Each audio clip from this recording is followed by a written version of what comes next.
अभी हाल ही में नारी सशक्तिकरण संघ द्वारा आयोजित एक कार्यक्रम जो कि 3 मई को संपन्न हुआ, मुझे पुरस्कार दिया गया।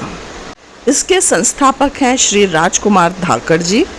श्री राजकुमार जी का मुझे ये बड़ा अनूठा प्रयास लगा।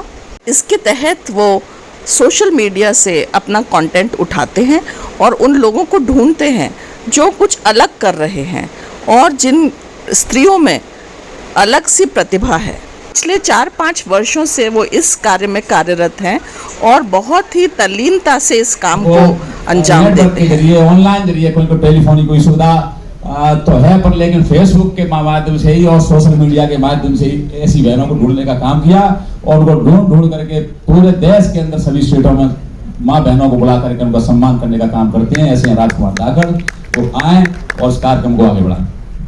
धन्यवाद जी। श्रीमती मंजू शर्मा और श्री दर्शन सिंह जी जो कि मुख्य अतिथि थे और सांसद भी हैं, उन्होंने इस कार्यक्रम में भाग लिया। कहाँ करने की आवश्यकता हो रही है, लेकिन ये बात सही है, ये रखना भी जरूरी है, क्योंकि अभी हम देख चुके हैं कि कुछ लोग देश में ऐसे हैं जो नारी शक्ति को सशक्त नहीं होने देना चाहते। उन्होंने आज भी 110 बहनों को जो विभिन्न क्षेत्रों में काम कर रहे हैं, आप कल्पना नहीं करोगे। कोई थिएटर में काम कर रहे हैं, कोई ने अच्छी शिक्षा के क्षेत्र में काम किया है, कोई ने खेलों में काम किया है, विभिन्न आयामों में, कोई ने एनजीओ में, ऐसे अनेकों आयाम कहीं से ढूंढ नहीं पाते। मैं भी इनसे बोलता हूँ, कहां से लाओगे इतनी संख्या, न जान न पहचान। लेकिन ये अंदर का जो स्वामी विवेकानंद कहते थे कि एक व्यक्ति का आत्मबल सारे राष्ट्र की दिशा बदल सकता है, और इन्होंने महिलाओं के क्षेत्र में जिस प्रकार का निर्णय उठाया, एक बार हमारे छोटे भाई राजकुमार जी के लिए जोरदार ताली बजाओ और उनके सहयोगी भाई मुरारी लाल जी और अन्य सहयोगी पूरी टीम के लिए जोरदार ताली। इस मंच पर आसीन हमारी दीदी जो मेरी बैचमेट तो है, लेकिन मध्य प्रदेश में पीएससी की टॉपर रही है, अब 2-4 महीना में आईएएस भी बनने वाली है, डॉक्टर प्रियंका गोयल। प्रियंका सपन गोयल बेटी या बेटा अब एक समान हो गए हैं और ये विचारधारा लाने का काम किया है तो माननीय मोदी जी के नेतृत्व में हो पाया है। इसी बेटी बचाओ बेटी पढ़ाओ यहाँ से योजना भारत को फिर से उद्धार और विकसित भारत की ओर ले जाना है और विश्व गुरु भारत की ओर ले जाना है, तो मातृ शक्ति को आगे आना ही होगा। और इसलिए हम सब मिलकर अपनी भारत माता, अपने क्षेत्र को और अपना काम जो कर रहे हैं उसको प्रमाणिकता से करते हुए भारत के विकास में योगदान देंगे। यही निवेदन आपसे। तो भारत का विकास करना चाह रहे हो कि नहीं भाई? आधारित सामाजिक विकास कार्यों का सफल आयोजन किया है। डॉक्टर शिवानी यादव जी मंच पर आए और अपना सम्मान ग्रहण करें। अगले क्रम में मैं बुलाना चाहूंगा डॉक्टर पल्लवी सिंघवी जी को, जो कि rotary self defence academy on safety के संकल्प को साकार कर रहे हैं। वे अपनी 10 से 15 मार्शल आर्ट्स प्रशिक्षकों की अनुभवी टीम के साथ स्कूल कॉलेजों में एनजीओ में ये प्रशिक्षण शिविर देती हैं। डॉक्टर पल्लवी सिंघवी जी मंच पर आए और अपना सम्मान ग्रहण करें। अगले क्रम में मैं बुलाना चाहूंगा, क्योंकि हमारे गौरव का क्षण का समय है, डॉक्टर शिखा अजमेरा जी को, एक प्रतिष्ठित consultant corporate trainer, marketing professor एवं सफल उद्यमी में है।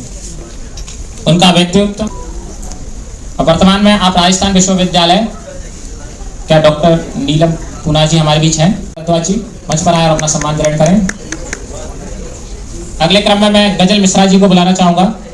इनका उद्देश्य है ऐसे दिव्यांग, दृष्टिगत, लकवाग्रस्त, ग्रस्त और गंभीर रूप से बीमार आवारा कुत्तों का पुनर्वास करना और उन्हें आजीवन देखभाल प्रदान करना, जो अपने दम पर जीवित नहीं रह सकते। करुणा और पवित्रता से स्थापित है। हम भारतीयों के लिए आसान जीवन, गर्मा, सुरक्षा और प्रेम प्रदान करती हैं। जी दीपा जोशी जी मंच पर आए सम्मान ग्रहण करें। अगले क्रम में मैं मंच पर बुलाना चाहूंगा नितिशा चौहान जी को, जो कि एक युवा और रचनात्मक उद्यमी हैं, जो विज्ञापन के क्षेत्र में अपनी विशिष्ट पहचान आमंत्रित करना चाहूंगी श्रीमती सीमा शर्मा जी को, जो कि ताउम्र एक शिक्षक रही, पहले कॉलेज लेक्चरर, उसके बाद स्कूल टीचर, फिर assistant principal India international school Shiprapath Jaipur में, और फिर इसी स्कूल की दूसरी शाखा इंडिया इंटरनेशनल स्कूल सीतापुरा में प्रिंसिपल की पोस्ट से रिटायर हुई। इसके साथ साथ वह सीबीएसई के एडोलेसेंट एजुकेशन प्रोग्राम AEP के रिसोर्स पर्सन भी रही, जिसके तहत उन्होंने देश के कई स्कूलों में जाकर शिक्षकों को ट्रेन किया। सीबीएसई उनको 3-3 दिन की वर्कशॉप के लिए भेजा करती थी, जिसके तहत वह शिक्षकों को ट्रेन किया करती थी कि वो किशोरावस्था में कैसे बच्चों का मार्गदर्शन किया करें। इसी के साथ वह स्कूल एजुकेशन के दौरान एडोलेसेंट काउंसलर के तौर पर और अभिभावकों की भी कार्यशाला लेती थी, जिसमें उनको समझाया जाता था कि कैसे किशोरावस्था में किशोरों की समस्याओं को समझना चाहिए। वह टेली काउंसलर भी रही हैं सीबीएसई की तरफ से। इसके तहत सीबीएसई के 10th और 12th के इम्तिहान होने से 1 महीना पहले वह फोन पर रोजाना 4 घंटे के लिए अभिभावक और विद्यार्थियों के लिए उपलब्ध रहते थे। 10th और 12th के परिणाम आने के 15 दिन बाद तक उनका नंबर उपलब्ध रहता था, ताकि बच्चे उनसे इस बारे में सलाह ले सकें कि कौन से सब्जेक्ट उन्हें लेना चाहिए। इसके भरपूर गाइडेंस वो देती थी। रिटायर होने के बाद उन्होंने और अधिक कार्यों को दिशा दी। वो एंटरप्रेन्योर बनने की दिशा में भी आगे बढ़ी। उन्होंने एक 6 कमरों का होम स्टे जिसका नाम है सिद्ध कॉटेज मानसरोवर जयपुर में स्थापित किया। उसका सफलतापूर्वक निर्देशन वह करती रही और आज भी कर रही हैं। एयरबीएनबी पर वह सुपर होस्ट भी बनी हुई हैं आज। इसके अलावा उन्होंने अपनी एक नई पहचान बनाई है। कविताएं, लेख और संस्मरण लिखकर वो ट्रैवल ब्लॉग्स भी लिखती हैं। आप सिंधिया स्कूल ग्वालियर, जिसमें उन्होंने स्कूली पढ़ाई पूरी की है, उसकी पत्रिका में उनके ये ब्लॉग्स छपते हैं। आज वो एक यूट्यूबर भी हैं। उनके 2 यूट्यूब चैनल हैं। एक YouTube channel art of parenting के नाम से है, जिसमें वो पेरेंट्स को टिप्स देते हैं कि कैसे बच्चों को अच्छे तरीके से मार्गदर्शन करें। दूसरा चैनल सिद्ध कॉटेज के नाम से है, जिसमें वह अपने हर तरह के अनुभव कैद करती हैं। जहां भी वह यात्रा करने जाती हैं, वहां के संस्मरण लिखना, वहां की फोटोग्राफी की रील बनाना, पौधों की रील बनाना, सिद्ध कॉटेज की रील बनाना, और उनके आंगन में किसी चिड़िया ने अगर घोंसला बनाया है और अंडे दिए हैं, उस चिड़िया के बच्चे बड़े होने तक, ये सारे स्टेप्स को वह कैद करती हैं अपने कैमरे में। इसके अलावा उन्हें गाने का बहुत शौक है और कई स्टेज पर अपने गानों की प्रस्तुति कर चुकी हैं।